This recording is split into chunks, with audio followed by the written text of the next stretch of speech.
O empreendedorismo coletivo é o melhor que tem. Não existe esse negócio de one man show.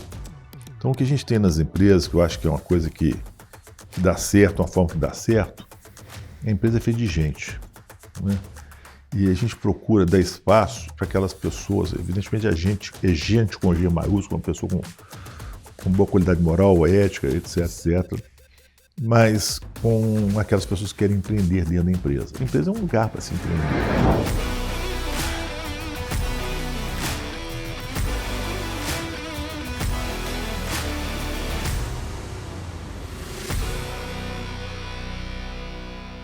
Olá, bem-vindo, bem-vinda. Esse é o Rapcast, um espaço para ouvir quem entende de reputação e lidera as marcas mais influentes do Brasil. Eu sou Leandro Conte, sócio-diretor da FSB Holding. Nosso tema e o nosso foco é a reputação, um ativo estratégico que define o destino das maiores marcas e organizações. E hoje recebemos um dos maiores empreendedores do país, mas que prefere ser definido pela sua capacidade de realizar e transformar. Rubens Menin, que é o nome por trás de gigantes como a MRV, a maior construtora e incorporadora da América Latina, também do Inter, um super app financeiro global com cerca de 45 milhões de clientes no Brasil e nos Estados Unidos e que agora avança para a Argentina, da Log, que é a única desenvolvedora e gestora de galpões logísticos presente em todas as regiões do Brasil, além de ser também o nome por trás de empresas de comunicação e mídia como a CNN Brasil e Rádio Tatiaia, além da Vinícola Menin, lá no Douro, em Portugal. Mineiro, apaixonado por um bom vinho e pelo galo, a gente vai falar disso. Ele está aqui para falar sobre como se constrói uma trajetória de credibilidade em setores tão distintos. Rubens, seja muito bem-vindo ao Rapcast e muito obrigado por nos receber aqui na sede da CNN em São Paulo. Obrigado, Leandro, é um prazer estar com vocês aqui. Tema muito interessante. Muito bom, e você tem muito para contar para nós, Rubens. Você começou a sua trajetória, comprando um pequeno terreno, né, e começando a construção no que virou depois esse gigante que é a MRV. E nesse tempo, né, nesses 46 anos, aconteceu muita coisa no Brasil. Teve períodos de hiperinflação, diferentes ciclos econômicos, algumas crises, estabilizações. Agora, o que ficou de inegociável que equilibra ética, reputação e credibilidade nessa história toda? Leandro, pergunta complexa. Vamos lá. Primeiro, né, eu comecei aos 18 anos, eu tenho 70, então isso tem 52 anos, né? Muito tempo, né? Muita coisa. A gente vai mudando ao longo da vida, né? Eu acho que a realidade para mim hoje não era quando eu tinha 60, não era quando eu tinha 50, né? Quando eu tinha 18 anos, a gente não deixei de ser sonhador, a gente tinha muitos sonhos, né? Hoje a gente pensa em sonhos, evidentemente, mas a gente pensa um pouco em legado também, né? Em responsabilidade social, né? Muito mais que naquela época, né?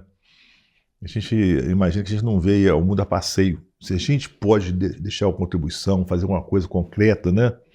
Nesse mundo tão complexo, onde mora tanta gente, situações tão diferentes, né? Então hoje eu penso, evidentemente, diferente do que eu pensava na época, eu era mais sonhador, talvez mais fazedor, talvez mais corajoso. Hoje eu não deixei de ser sonhador, não deixei de ser empreendedor, mas eu vejo que a gente tem uma obrigação com a sociedade, né, com todos os públicos. Isso eu falo sem nenhuma demagogia, né? Acho que a gente está aqui para tentar deixar um legado. Agora, qual foi a decisão estratégica mais arriscada que vocês tomaram, que podia ter mudado esse curso ou afetado até a reputação da empresa, que você se lembra? O primeiro desafio é que a habitação popular era muito difícil no Brasil. Era o grande mercado, a gente acreditava que seria o grande mercado, mas as grandes empresas trabalhavam no mercado de médio e alto padrão, onde que tinha mais dinheiro, mais lucro. Então a habitação popular era o patinho feio. A gente acreditou que a gente iria para a habitação popular, que ia ter escala, e deu certo. Na época foi até interessante, porque o BNH, que era o grande financiador, foi extinto no governo Sarney. Puxa, de repente o BNH, que é o financiador de... Então a gente começou, criamos o nosso próprio plano de financiamento, aí a Caixa Econômica Federal veio, a coisa organizou.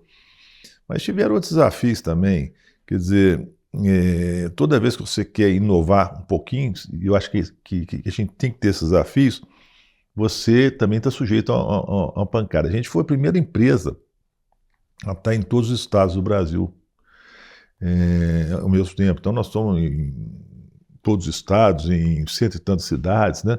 Então a gente teve que preparar toda uma estrutura para crescer. E o interessante, um exemplo que eu gosto de dar, isso era ligado fisicamente. E naquela época que a gente começou, não tinha a fibra ótica.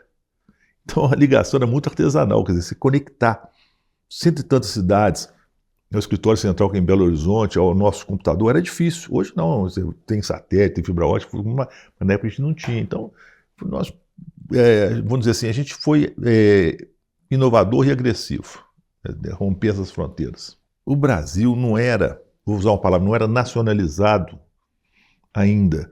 Cada estado tinha a sua indústria regional, seu varejo regional, quer dizer, você não tinha um supermercado que era nacionalizado, você não tinha uma loja de carros, então era tudo muito regional. Então a gente resolveu nacionalizar o nosso produto e standardizar também. Aí você chegava em Santa Catarina, o catarinense tinha um jeito de habitação.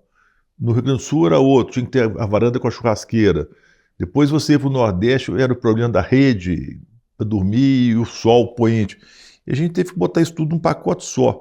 Então a gente foi a primeira empresa a ter um projeto padronizado que atendesse a todo o país, e aí começamos a industrializar mais a nossa indústria, que tinha uma forma muito ruim de desperdício e essas coisas. A gente conseguiu ter vamos dizer assim, uma eficiência maior para poder atender com eficiência e com economia essa camada, né? A gente é inovador em tecnologia, por exemplo, fomos primeiro a usar parede estrutural, depois as primeiras empresas a usar forma de concreto. Hoje nossas obras são todas padronizadas com formas modulares de concreto. A primeira empresa a usar pré-moldados. Então nós fomos muito inovador durante o tempo, mas tudo sendo feito com muita consistência, né? Uhum. E esse negócio, ele tem ciclo longo, né? A construção é um ciclo longo, por isso que depende tanto da estrutura e tal. Como a gente está num Rapcast, num videocast aqui de reputação, eu queria que você detalhasse um pouco mais como é que era se relacionar com tantos públicos diferentes, porque cada governo, cada cidade tem um governo diferente, uma regra diferente, você tem que falar com os investidores, tem os clientes que ficam por um longo prazo, com a própria sociedade no entorno das obras. Como é que você organizou a MRV para lidar com todos esses públicos e manter a reputação? Olha, vou dividir em dois públicos. Primeiro, o mais importante são os nossos clientes. A gente tem muito orgulho, quando você faz uma pesquisa de satisfação, nós somos uma marca muito bem vista pelo nosso público. A gente tenta entregar mais que o cliente quer. Por exemplo, garantia de obra, 5 anos, não, vamos dar por muito tempo. A gente ajuda os nossos clientes, tem uma interação muito grande com os nossos clientes. Você veja, tem cidades onde 1 em cada 15 habitantes, 1 em cada 15 mora no apartamento da MRV. Como, por exemplo, Uberlândia, Uberaba, Ribeirão Preto, é muita coisa, né? Paulínia. Então a gente tem uma responsabilidade social muito grande naquela cidade, com todos os públicos, não é só com os nossos clientes. Aí você tem que, nessa cidade, você tem que ter um projeto social, você tem que um projeto ambiental, a gente tem uma preocupação muito grande com isso. Em relação ao poder público, eu acho que você tem duas formas de interagir. Primeiro, sempre pautado na ética, né, na retidão, nunca tivemos problema de imagem, graças a Deus. A gente tem muito cuidado com isso. E um outro problema que a gente tem, quando você vai discutir com o poder público ou qualquer outro poder instituído, a gente tem que ter associação de classe. Eu acho que as demandas do setor têm que ser levadas para a associação de classe, defender o setor. A gente sempre teve uma participação muito grande em todas as ações de classe que a indústria tem, a local, a estadual, a nacional, e eu acho que a instituição de classe é o melhor agente para poder interagir com o poder público. Perfeito. E vamos falar um pouquinho do Inter, né? Quando que vocês decidiram dar esse passo, entrar no setor bancário? Como é que isso foi visto, né? E que mercado você viu para expandir para um setor tão diferente da construção, que é o setor financeiro? O Inter, hoje, né, é um banco com 35 anos de idade, né? Já tem uma história. A gente começou pequenininho, a gente começou com uma financeira, chamada Financeira Intermédio, né? E na época que a gente começou o Inter, a gente queria ser uma empresa com 2 produtos. Era factoring e crédito direto ao consumidor, né? Que eram os produtos mais conhecidos na época. E interessante, a factoring, a gente tinha a MRV ainda não era uma empresa de capital aberto, né? E a gente fazia, poxa, eu tenho uma cadeia de fornecedor muito grande na MRV. Então nós temos toda uma abertura muito grande para fazer a factoring. Então esse foi o nosso mindset da época, né? E começamos pequeno e a empresa foi sempre indo devagar, etc, etc, etc. E o mundo foi evoluindo e em 2015 nós de fato fomos o primeiro banco digital brasileiro. A gente entendeu, né, que o mundo estava mudando. Nós tínhamos feito uma viagem experimental à China, que já estava mais evoluída naquela época, já tinha os wallets, né? Já tinha lá os aplicativos e tudo já funcionava de forma digital. E a gente falou assim, esse é o futuro. Então, em 2015, a gente fez o nosso projeto digital. Nós fomos tivemos um pouquinho de sorte, foi na hora certa, né? Na época, a Amazon estava trazendo as nuvens, as famosas nuvens para o Brasil. Fizemos uma parceria muito boa com a Amazon para desenvolver, foi o primeiro banco a estar 100% nas nuvens, isso em 2015, os bancos estão ficando agora. E estendemos para os nossos clientes, como o banco era muito leve, tudo nas nuvens, todo digitalizado, a gente fazia a conta digital gratuita, cobrava a tarifa dos clientes. E isso tinha que ficar de pé, quer dizer, o banco tinha que cobrar uma taxa para isso, o banco incumbente, né? Outro para isso, mas ele é um banco de estrutura pesada, era cheio de agências, para lá e para cá, né? Tinha que cobrar essa tarifa, nós fomos primeiro. Mas o que aconteceu? A gente começou a prestar um serviço tão bom que a gente previa chegar em um ano em 100 mil clientes. Nós chegamos a 1 milhão. E aí a curva de crescimento foi maior, nós fomos nos preparando, evidentemente, depois tivemos que ir à Bolsa de Valores abrir o capital, hoje nós estamos listados na Nasdaq nos Estados Unidos, né? É o mercado global, e o banco está aí com 45 milhões de clientes, né? E com a reputação muito boa. A hora que a gente faz o NPS do banco é o mais elevado do mercado, isso é importante para nós. Então é isso aí. Eu falo que uma coisa que a gente gosta de falar, né? O João Vitor, meu filho, é o CEO do banco, né? No banco não pode ter asterístico. O que é asterístico? Aquele negócio que você escreve com letra miudinha. Que, na exceção que ninguém vê. Então a gente tem que ter uma relação muito transparente com o cliente. Eu acho que a gente tem. Quer dizer, o índice de confiança no Inter hoje é muito elevado, a gente procura ter uma transparência muito grande, eu estou realmente muito feliz com o desempenho do Inter. Excelente, isso é mais uma amostra do empreendedorismo, né, que você leva com tanta força, mais de 40 anos fazendo, o banco é uma dessas, todas as outras iniciativas também. Você se vê como um formador de empreendedores ou de fomentar o empreendedorismo? Como isso se traduz no seu dia a dia? Eu falo uma coisa que eu tenho repetido muitas vezes. O empreendedorismo coletivo é o melhor que tem. Não existe esse negócio de one man show. Então o que a gente tem nas empresas, que eu acho que é uma coisa que dá certo, uma forma que dá certo, a empresa é feita de gente, né? E a gente procura dar espaço para aquelas pessoas, evidentemente é gente com G maiúsculo, uma pessoa com boa qualidade moral, ética, etc, etc, mas com aquelas pessoas que querem empreender dentro da empresa. A empresa é um lugar para se empreender. Então as empresas têm sócios e parceiros, né? E eu não acredito num crescimento sustentável uma empresa que não tenha essa componente. Então, o que a gente procura, a nossa forma que a gente procura fazer em qualquer empresa que a gente faça parte, é que de fato as pessoas que estão participando daquele time de gestão tenham aquele espírito de empreendedorismo. Então, eu falo que é um empreendedorismo coletivo. Então, essa é uma das características que você busca quando você traz gente para trabalhar com você. O que mais que você acha importante para alguém entrar na equipe do Rubem Menin? Deixa eu te contar. Quando a gente começou lá atrás, né, a gente acreditava muito em pessoas, em qualidade, eu falei do ser humano, né, da pessoa. E a gente começou, nós fizemos lá uma coisa interessante, né, o projeto dos 40, onde a gente queria trazer 40 amigos dos meus filhos, que na época tinham 18 anos, para crescer junto com a gente. E fomos trazendo, um para cá, outro para cá, fazendo aquele timinho. E hoje esses 40, mais de 30 estão lá ainda, participando da gestão da empresa. São todos do andar de cima hoje. Cresceram junto com a gente, empreenderam junto com a gente e pegam amor pela empresa, pelo negócio. Então, acho que isso aí foi uma grande semente. Evidentemente que muita gente veio de fora, que o mercado é grande, mas esse pessoal que eu chamo é um grande núcleo que a gente plantou quase 30 e poucos anos atrás, né? Começou a ser feito, né? Então está lá até hoje. As pessoas que eram meninos já não são mais, né? Eram jovens, são ainda jovens, 40 e poucos anos de idade e tal. Mas isso é muito bacana. Muito bom. E falando ainda de gestão, como é que é a sucessão dessa turma do Clube dos 40, da sua própria família, né? Você mencionou o seu filho, que é presidente do Inter, tem outros membros da sua família nas empresas. Como é que você prepara a sucessão dessas lideranças e prepara novos líderes? O pessoal às vezes não acredita na importância da sucessão, né? Eu hoje, olha que interessante, né? Hoje o meu filho é presidente da MRV, o Rafael, o João Vitor é presidente do Inter, a Maria Fernanda hoje é conselheira, o Eduardo Fischer, que é co-presidente da MRV, meu sobrinho, o Sérgio Fischer, que é outro sobrinho, está lá na LOG, mas além deles, evidentemente, tem outros executivos que não da família que estão nos níveis executivos.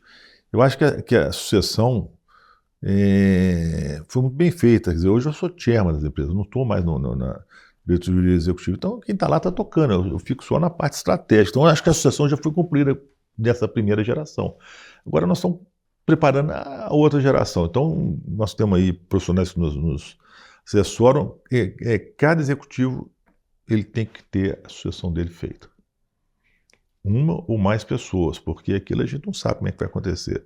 Agora, eu acho que se a família estiver lá dentro, muito bom, né? Quem sabe alguns dos meus netos venham trabalhar com a gente, se ele estiver encaixado naqueles princípios, sem nenhuma regalia, se ele for trabalhar, eu acho que é bom, mas a gente tem que preparar os profissionais como um todo para a sucessão. Então, nós temos hoje uma série de executivos, todos eles têm como obrigação ter um executivo ali, no mínimo, do braço para poder servir se for necessário. E você acha que essa geração nova, né, que está aí na frente, que está chegando, vai enfrentar um cenário diferente do que você enfrentou do ponto de vista de complexidade de negócio? Você fala muito de como que está o Brasil, né, com a complexidade dos juros altos e tudo, e você já viveu hiperinflação, viveu outras crises. Como é que vai ser tempos de oportunidade, tomada de risco para essa nova geração que está chegando ou que já está à frente dos negócios? Você acha que é mais complicada ou mais fácil, talvez, do que você enfrentou? Eu vou dividir a pergunta em duas partes. Primeiro, em relação ao Brasil. Eu vivi um Brasil completamente diferente, era muito mais simples, com muito menos recursos, né? O Brasil de hoje é muito melhor do que aquele que eu comecei a trabalhar 50 anos atrás. Mas nós temos problemas sérios a serem resolvidos. Em específico, eu acho que a taxa de juros no Brasil é uma taxa de juros que ela atrapalha muitos negócios. Não, e a segunda parte da pergunta, essa moçada está muito bem, está atualizada e tal, mas eles têm que entender que o dinamismo da vida é muito maior hoje, né?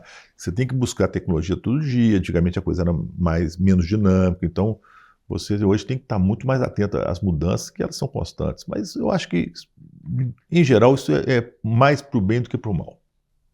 Perfeito. E eu não posso, numa entrevista com você, não falar do Atlético Mineiro, né? Que está fazendo, né, o que você está trazendo para o time, está fazendo uma mudança histórica no futebol brasileiro, com a SAF, tudo o que está acontecendo.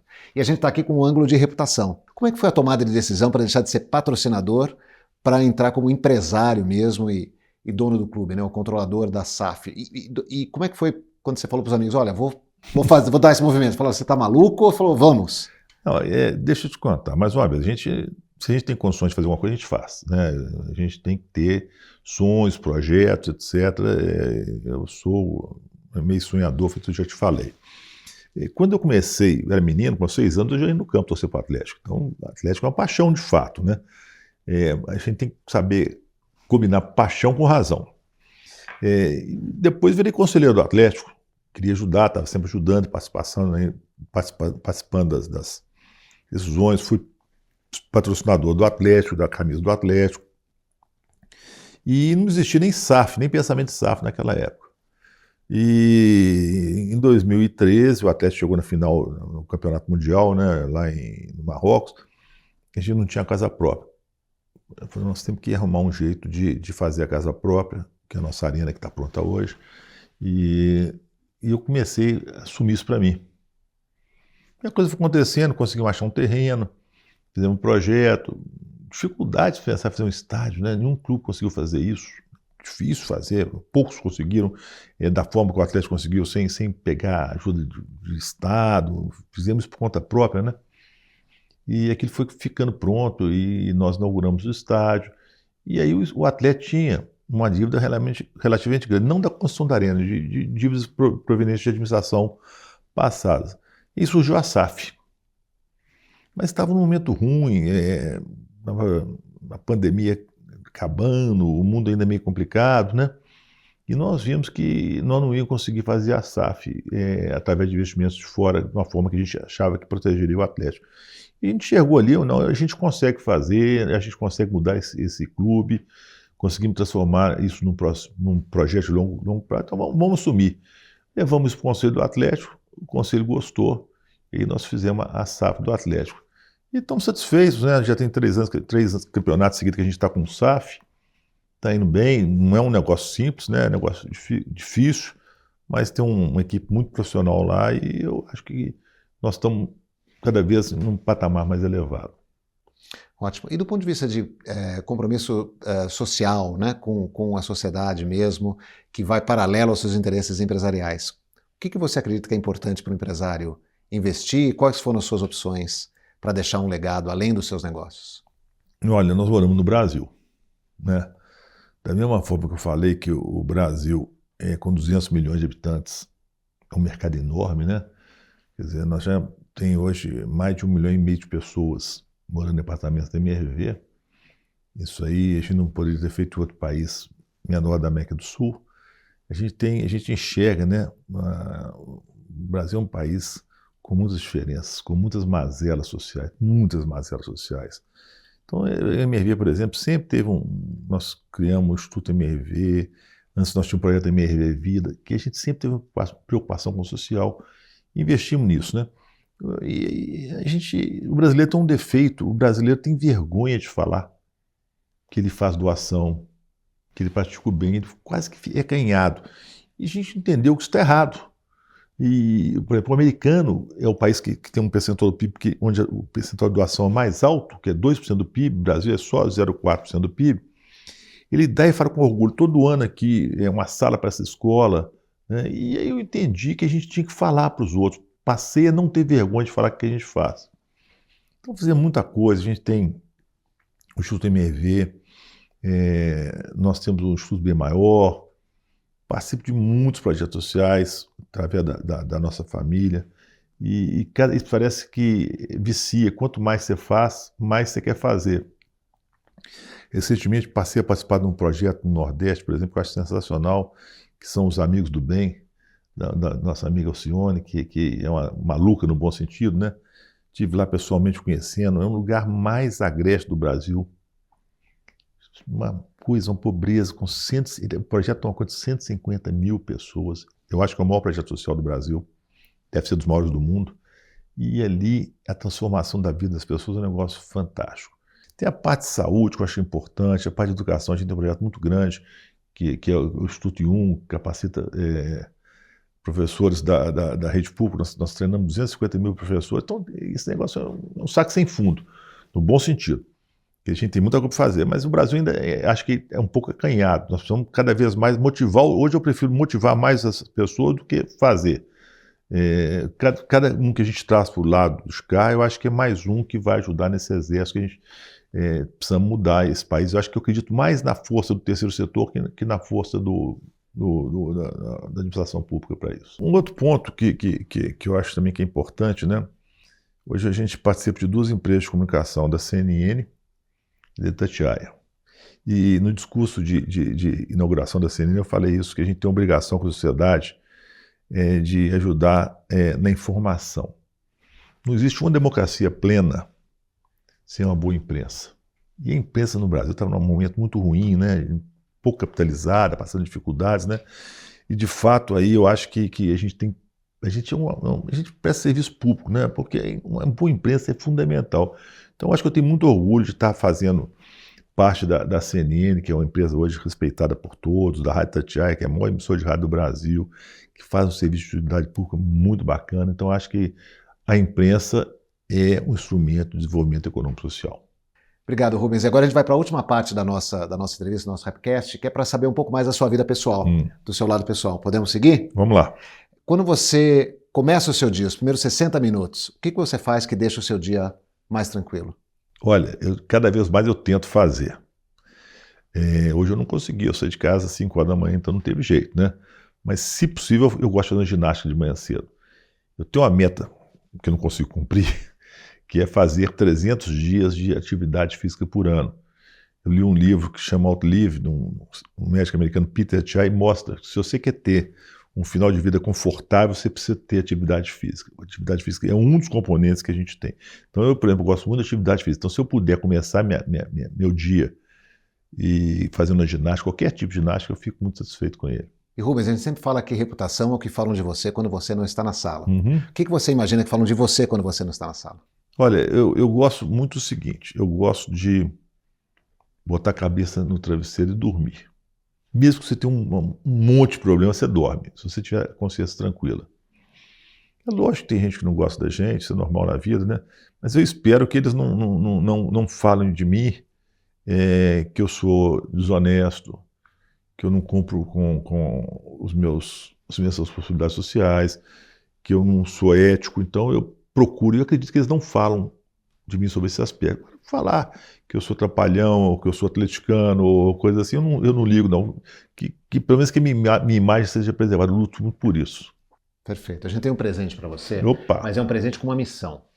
Eu gostaria que você escrevesse nesse painel, em uma palavra, o que é reputação para você. Puxa vida, o que é reputação? Você devia ter falado disso antes. Estava escrito? Não, né?